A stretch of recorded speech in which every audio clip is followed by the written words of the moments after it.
Setelah rumahnya selesai dibangun dan siap untuk ditempati, Jenar menemui kenyataan bahwa rumah itu berdiri di atas tanah yang terkutuk.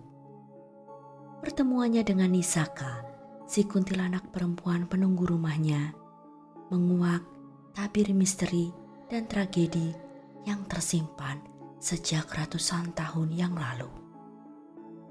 Selain Nisaka, ada juga Luhung, seorang pemuda yang mati akibat fitnah keji yang akhirnya menjadikan pemuda itu sebagai sesosok kuntilanak lelaki yang memburu para pembunuhnya. Peristiwa apakah yang akan menimpa Jenar? Akankah ia mempertahankan rumah itu? Ataukah ia memilih untuk meninggalkan rumah itu begitu saja? Kisah ini sebagian besar adalah pengalaman nyata yang dialami oleh penulis.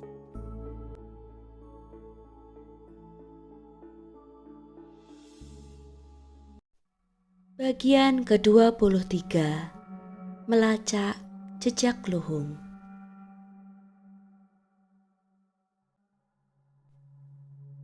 Mbok Girah mengurungkan niatnya menuju ke kamar Nisaka dan bergegas ke depan untuk membukakan pintu. Ternyata Aruna yang datang dengan mengendarai seekor kuda, sedangkan kusir dan kereta kuda milik Nyai Laksmi mengikuti di belakangnya.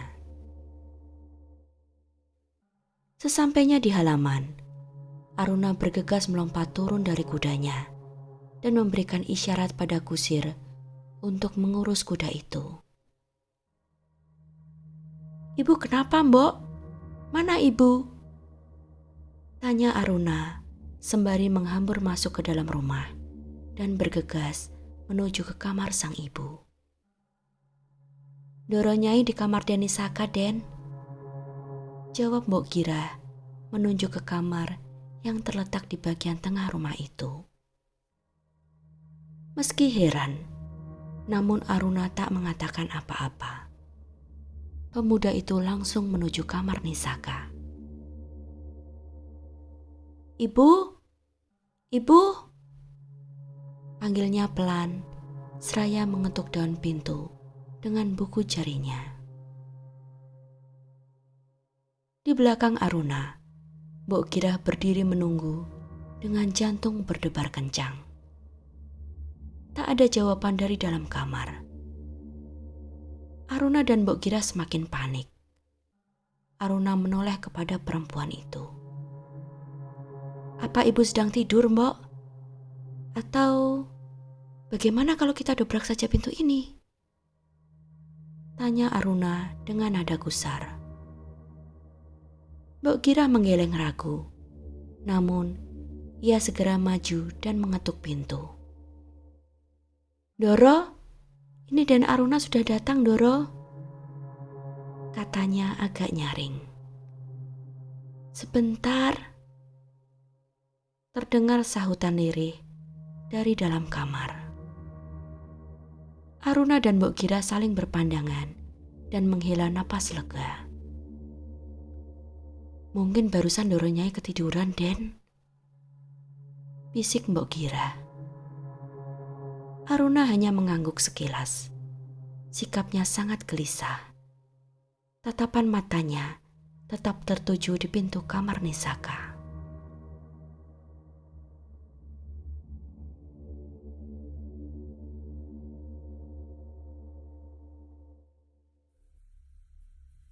Beberapa saat kemudian, Nyai Laksmi pun membuka pintu kamar. Aruna menghambur memeluk sang ibu. "Ibu sakit? Kok pucat sekali?" tanya pemuda itu. Nyai Laksmi melepaskan pelukannya. "Ndak, cuma agak capek," pelaknya.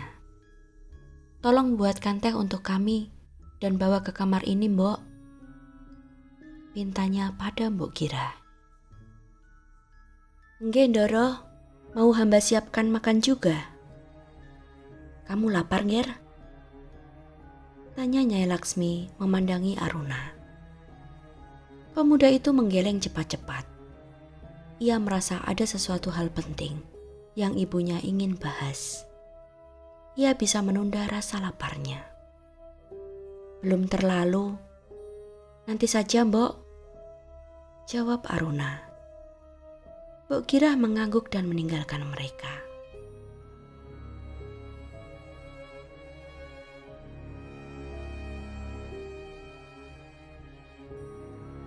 Nyai Laksmi segera menggandeng masuk sang putra ke dalam kamar dan mengunci pintunya. Meski keheranan, namun Aruna masih cukup sabar untuk tidak bertanya. Duduklah di sini, Ger. Nyai Laksmi menepuk tepian ranjang Nisaka. Aruna mematuhinya. Mengapa kita bicara di sini, Bu? Nyai Laksmi tak menjawab pertanyaan Aruna. Ia meraih buku Nisaka yang tergeletak di atas meja. Dengan tak sabar, di baliknya halaman di bagian belakang buku itu, hingga menemukan tulisan terakhir Nisaka. Bacalah, tunjuk Nyai Laksmi di lembaran itu. Aruna mengernyitkan kening dan menerima buku itu. Nyai Laksmi duduk dengan gelisah, seraya memperhatikan perubahan raut wajah Aruna. Biadab! Teriak Aruna murka. Nyai Laksmi segera memberikan isyarat agar Aruna menutup mulutnya. Jangan bereaksi apa-apa dulu. Jangan sampai ada yang tahu apa yang kita temukan, termasuk orang-orang di rumah ini, Ger. Bisik Nyai Laksmi di telinga Aruna. Pemuda itu mengepalkan tangannya. Wajahnya merah padam dan matanya berkaca-kaca. Darahnya serasa mendidih, menggelegak. Izinkan aku membunuh suamimu, Bu, desis Aruna. Air mata seketika menggenang di pelupuk mata Nyai Laksmi demi mendengar ucapan itu. Jangan, Ger. Kamu bukan pembunuh. Kamu tak pantas untuk membunuhnya. Ibu punya rencana lain untuk laki-laki bejat itu. Baru saja Aruna hendak bertanya, terdengar 2 kali ketukan pelan di pintu. Nyai Laksmi bangkit untuk membukanya. Taruh saja di meja itu, Mbok. Nyai Laksmi menunjuk ke arah meja dengan 1 jari, sementara tangan kanannya menahan daun pintu. Mbok Girah segera tahu, sang majikan menginginkannya untuk segera keluar. Ia pun meletakkan 2 cangkir teh itu, lalu menganggukkan kepala dan bergegas keluar sembari mengepit nampannya. Ia tak berani berada sedetik pun lebih lama di dalam kamar itu. Apalagi setelah sempat sekilas melihat raut amarah Aruna. Nyai Laksmi langsung menutup dan mengunci pintu, lalu duduk di hadapan Aruna. Lalu, apa rencana ibu selanjutnya? Aruna tak membuang kesempatan untuk bertanya. Minum dulu tehmu, Ger. Kamu belum minum apa-apa setelah perjalanan jauh. Tanpa membantah, Aruna langsung menyambar secangkir teh dan menghabiskan isinya dalam sekali tenggak. Sepertinya ia melakukan hal itu hanya agar sang ibu segera menjawab pertanyaannya. Namun Nyai Laksmi tidak tergesa. Perempuan itu meraih cangkir dan alas piringnya dengan kedua tangan, lalu meminumnya dengan anggun. Aruna bisa melihat jemari sang ibu sedikit bergetar. Nalurinya mengatakan bahwa sang ibu sedang merasa sangat gugup, kendati ia berusaha bersikap sewajarnya. Aruna mengatupkan bibirnya rapat-rapat, meski hatinya berteriak tak sabar. Aku menunggu seseorang tengah malam nanti, Nger, ujar Nyai Laksmi. Kening Aruna mengernyit. Siapa, Bu? Balu. Balu? Untuk apa ibu menunggunya tengah malam nanti? Dia kan anak buah Bajra. Nyai Laksmi tersenyum. Tidak lagi. Sejak siang tadi, ia sudah bekerja untuk kita. Aruna tampak kebingungan. Lalu, apa yang akan ia lakukan untuk kita, Bu?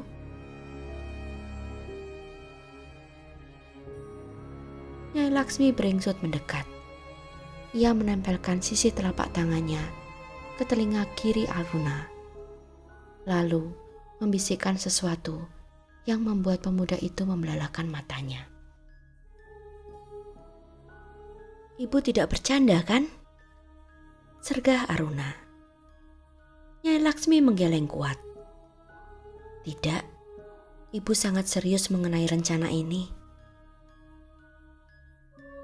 Aruna tak mampu berkata apapun saat melihat tekad keras sang ibu di balik bola mata kecoklatan itu.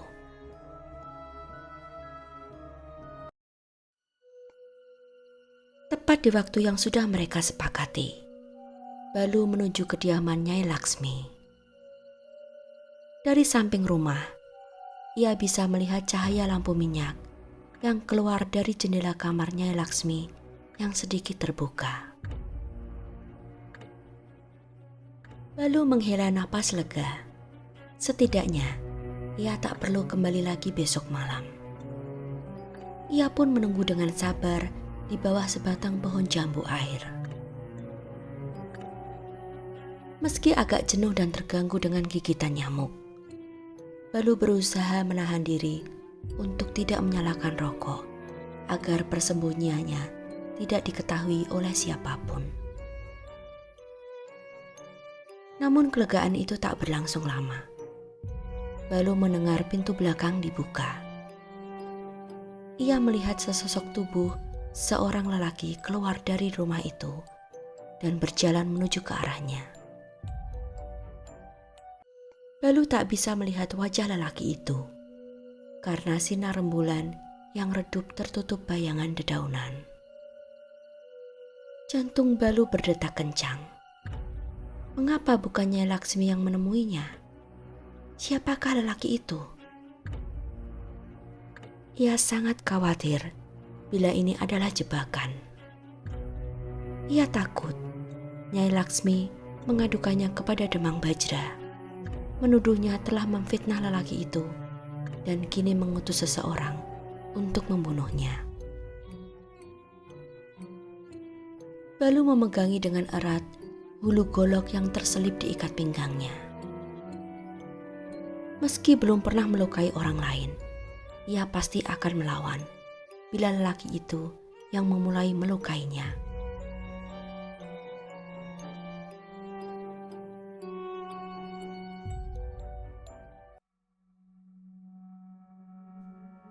Kang Balu, bisik sosok itu. Seketika rasa lega membanjiri aliran darah Balu. Itu Aruna. Dan Aruna? Iya, Kang. Ayo, kita masuk lewat pintu belakang, jawab pemuda itu. Balu bergegas mengikuti Aruna kembali menuju pintu belakang. Dari dapur, ia bisa melihat Nyai Laksmi sedang duduk di salah satu kursi di ruang makan. Duduklah, Balu, perintah perempuan itu. Balu mengangguk dan duduk. Aruna pun menarik kursi dan duduk di antara mereka. Nah, Balu, kami butuh bantuanmu untuk mengantarkan kami ke tempat di mana kalian meninggalkan Luhung. Sontak Balu sangat terkejut mendengar permintaan itu. Ia mengangkat kepalanya dan memandang Nyai Laksmi lekat-lekat. Untuk apa, Ndoro? Apa Ndoro Nyai menuduh saya berbohong? Nyai Laksmi memandangi Balu tanpa ekspresi. Aruna masih duduk dengan tenang. Aku percaya padamu, Balu. Aku hanya ingin kita memakamkan jenazah pemuda itu dengan layak. Tapi Ndoro, kami percaya bukan dia yang menghamili Nisaka. Potong Nyai Laksmi. Oh, bukan itu maksud saya, Ndoro Nyai. Jawab Balu cepat. Ia merasa rikuh karena Nyai Laksmi mengira ia keheranan mengapa perempuan itu ingin memakamkan jenazah seorang pemuda yang telah tega menodai anak gadisnya. Lantas, apa maksudmu? Tanya Nyai Laksmi dengan nada tajam.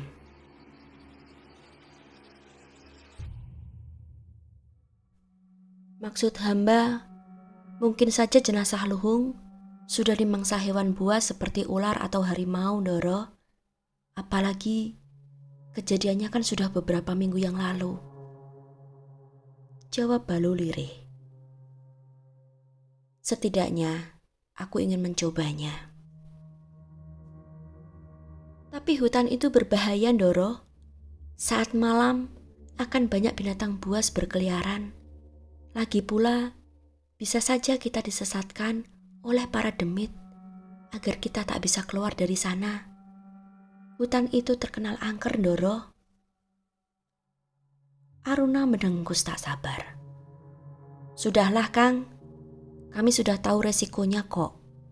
Kami sudah bertekad untuk tetap ke sana. Kita berangkat sekarang, Bu. Nyai Laksmi mengangguk. Tunggulah di istal dan siapkan kuda kita. Aku akan berganti pakaian dan mengunci pintu. Tanpa menunggu jawaban, Nyai Laksmi bergegas masuk ke dalam kamarnya. Ayo, Kang, ajak Aruna pada Balu. Lelaki itu tak punya pilihan lain. Ia pun bergegas menyusul langkah Aruna yang telah lebih dulu menuju ke istal.